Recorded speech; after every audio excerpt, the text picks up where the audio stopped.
नमस्कार, स्वागत है आप सभी का और हम आपके लिए लेकर आए हैं सीरियल ये रिश्ता क्या कहलाता है कि आज के एपिसोड की पूरी अपडेट बताएंगे आपको कि किस तरह से आज नायरा कार्तिक का घर छोड़कर चली जाएगी और कैसे नायरा और कार्तिक के बीच ये दूरियां और बढ़ती चली जाएंगी।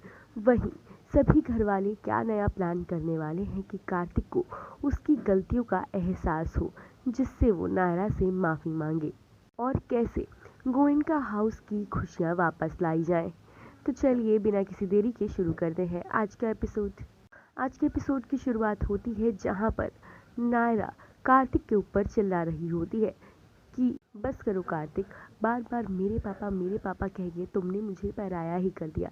जब मुझे तुम्हारे यहाँ पे पंचिंग बैग बन के ही रहना है तो मैं नहीं रह सकती कि जब मर्जी तुम्हें गुस्सा आए और तुम मुझे ताने पे ताने दिए जाओ, मैं वो भी बर्दाश्त कर लूँ। लेकिन जिस तरह से तुम मेरे पापा करते हो, मुझे एकदम से पराया कर देते हो, तो मेरी यहाँ पर किसी को कोई ज़रूरत नहीं है। मैं यहाँ पर क्यों हूँ? सिर्फ तुम्हारे तानों के लिए। और नायरा वहाँ से उठकर चली जाती है और वो घर से बाहर चली जाती है। नायरा को इस तरह घर से बाहर जाता देख हर कोई परेशान हो जाता है। जहाँ नायरा के घर वाले उसके पीछे पीछे जाते हैं कि वहीं गोयनका मेंशन में माँ पूरी तरह से बिखर जाती है और उनको सब्र का बांध टूट जाता है। वो सब कुछ तितर बितर कर देती हैं और भगवान जी के सामने चिल्लाती हैं कि आखिर क्यों कर रहे हैं आप हमारे साथ ऐसा। कुछ हैप्पी नहीं रहा हमारे घर में, ना तीज, ना जन्माष्टमी, ना हैप्पी बर्थडे। सभी लोग वहाँ पर बैठ जाते हैं और तभी नायरा वहाँ पर घर पे रो रही होती है। नायरा को समझाने के लिए हर कोई कोशिश करता है, लेकिन नायरा को समझ नहीं आता। वो सिर्फ रोती रहती है कि इतने में दादी उसको कचौड़ियाँ देती है और वो खाने लगती है। वो एक साथ कचौड़ी को खाने लगती है, जिसकी वजह से उसको मिर्ची लग जाती है।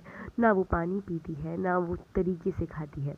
ये देखकर उसके घर वाले बहुत परेशान होते हैं और यहाँ पर माँ सुलेखा और बाकी घर वाले मंदिर में खड़े होकर भगवान जी से शिकायत कर रहे होते हैं और वहीं पर बैठ जाते हैं कि तभी नायरा की वीडियो कॉल आती है। नायरा सबसे माफ़ी मांगती है कि इस तरह से उसे घर छोड़कर नहीं आना चाहिए था, लेकिन वो क्या करती उसे समझ नहीं आता। जिसके लिए माँ उसे कहती है कि नायरा, हमें समझ में आता है कि तुम पे भी बर्दाश्त नहीं हो रहा होगा, तुम कितना सह रही थी और माफ़ी तो हमें तुमसे मांगनी चाहिए। और वो नायरा को बहुत प्यार से समझाती है कि तुम टेंशन मत लो, अगर कभी भी हमें तुम्हारी ज़रूरत होगी तो हमें पता है कि सबसे पहले हमारे पास तुम आओगी और हम तुम्हें ज़रूर बताएंगे। नायरा को ये सुनकर काफ़ी अच्छा लगता है और वो थोड़ा रिलीफ महसूस करती है। यहाँ रात में नायरा कार्तिक की इस हरकतों की वजह से बेचैन होती है और उससे नाराज़गी बर्दाश्त नहीं होती।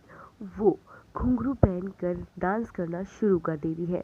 यहाँ पर कार्तिक भी बार बार उसका नंबर देखकर अपना फ़ोन रख देता है। उसका मन तो करता है फ़ोन लगाने को, लेकिन वो फ़ोन नहीं लगाता। नायरा डांस करते करते वहीं पर गिर जाती है कि तभी वहाँ पर छोरी आ जाती है और उसको पानी देती है। नायरा पानी नहीं पीती तो छोरी फिर दूसरी डायरेक्शन में जाती है और उसको वहाँ से पानी देती है और छोरी नायरा के पानी पीने के लिए पीछे पड़ जाती है और नायरा को पानी फिर पीना पड़ता है, जिसे देखकर घर वाले खुश हो जाते हैं। और यहीं पर हो जाता है आज के एपिसोड का दिन। अब कल के एपिसोड में आप देखेंगे कि कीर्ति घर के अंदर कार्तिक पर बहुत ज़ोरों से चिल्लाती है। वो कहती है कि अगर तुम मेरे पापा का ध्यान नहीं रख सकते तो तुम्हें कोई हक नहीं है कि तुम उनके लिए इतनी चिंता फालतू में दिखाओ। मैं मेरे पापा का ध्यान रख सकती हूँ।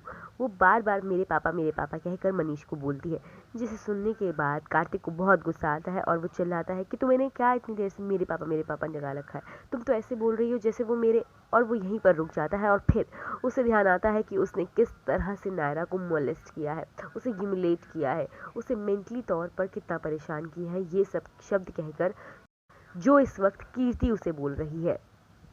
अब क्या, अपनी गलती को महसूस करके कार्तिक नायरा से माफ़ी मांगेगा और उसको वापस से घर में और अपनी ज़िंदगी में वही जगह देगा जो पहले थी। आपको क्या लगता है? हमें अपनी राय कमेंट सेक्शन में ज़रूर बताएं। साथ ही साथ आप कितने ज़्यादा एक्साइटेड हैं अपकमिंग ट्रैक्स के लिए। तमाम अपडेट्स के लिए सब्सक्राइब करें हमारे चैनल को और बेल आइकन भी प्रेस करें, जिससे आपको मिलती रहे हमारे हर अपडेट की नोटिफिकेशन।